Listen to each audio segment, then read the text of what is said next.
Welcome back to the Fenrir Maltese show and the continuation of our FAQ series here, where we're answering all sorts of questions about the Maltese.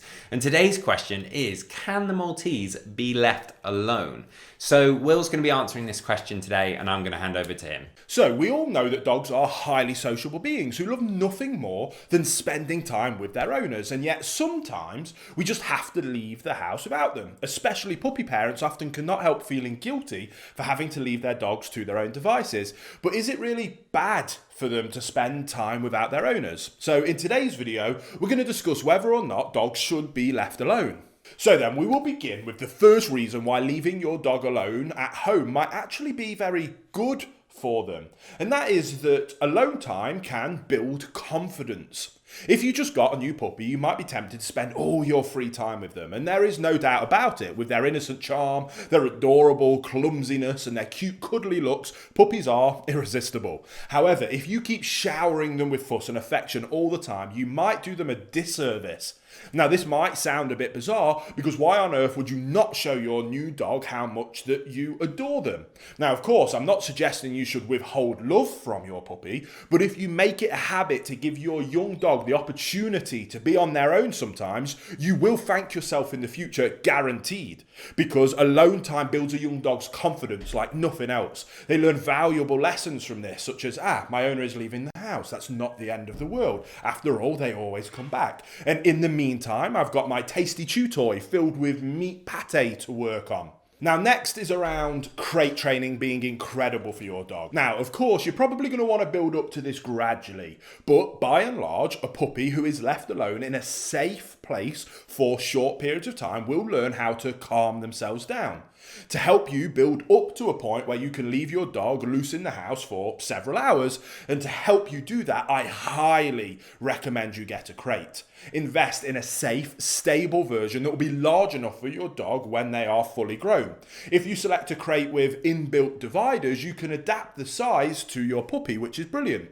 Especially useful because dogs do not want to soil in their own dens. Therefore, your puppy will at least attempt to hold their business even longer until you can let them out of the crate, which is incredibly useful for also toilet training your new puppy. Now, crates are not only fantastic training tools for your puppy, but if you have adopted an adult dog into your home, you can absolutely get them used to the crate as well. Most likely, they will readily embrace the crate as their new sleeping place, especially if you have made the space a nice one and an inviting place to go. To do so, put a soft dog pillow or a thick blanket or a bed into the crate and cover the top with a blanket. In this way, you create a den-like atmosphere, which really naturally appeals to dogs and they find very secure and safe. Now, another tip to help manage your dog's alone time is by planning ahead and being proactive. As we said, giving your dog alone time does help them to build up confidence, and it teaches them to calm themselves down. This skill set will serve them well in all future life situations, and ideally you want your dog to develop it as soon as possible. However, especially if you have a very young puppy, you do want to move slowly with this.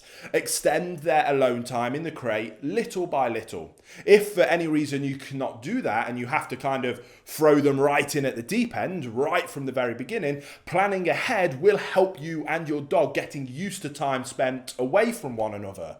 Hey guys, just a really quick message. I just wanted to let you know, if you didn't know already, that my first published book is officially out and available now. It's called Raising and Training Perfect Puppies, The Missing Secret of Success, where I boil down all of my skill set, experience and knowledge into the pages of this book to help set you up for huge amounts of success with your puppy. If you are interested, there'll be links in the description box below. It's available worldwide on Amazon. I really hope you find it as valuable as I'm sure that you will. But until then, I'll let you get back to the video you were just enjoying.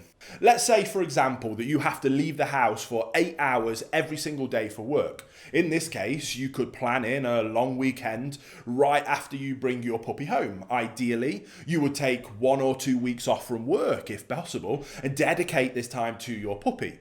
This will help your dog getting settled in more comfortably, but much more importantly, it will also give you time to bond with them and begin that crate training in a more gradual manner rather than having to chuck them right in at the deep end if you have to go straight back to work. But eventually, you will have to return to your routine, and to avoid making this a traumatic event for your puppy, you can enlist help. For example, you can make arrangements for family members to come over once or twice a day, especially in those early days, to let your puppy out for the toilet, to help on toilet training, and just give them a little bit of interaction. You can keep this routine up at least for the first 2 months, then switch to maybe once a day if you were doing it twice a day, and that helps as the dog is physically able to hold on to their business for longer periods of time.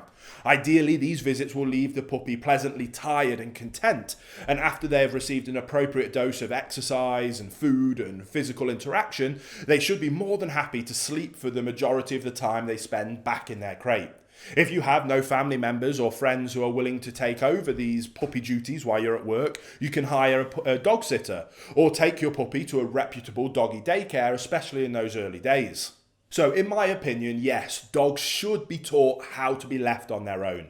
Of course, in the ideal world, we will always have someone at hand to stay at home with our puppy, at least until they are a bit older and a bit better trained to be able to be left loose in the house. And ideally, we would not leave them for longer than a few hours at a time. However, there are many ways to navigate those challenges of having to leave your dog at home. And provided you are fully committed to making sure that you meet your dog's needs, especially during your absence, you absolutely can make this work. Alone time does not have to be bad for your dog. In fact, it can be an incredible thing. And as their loving owner and leader, you simply want to manage the situation in the best interest of your dog by setting them up for success, by planning ahead and being proactive, as a good, calm, consistent canine leader always does. So as always, guys, be your dog's leader, because leadership is love.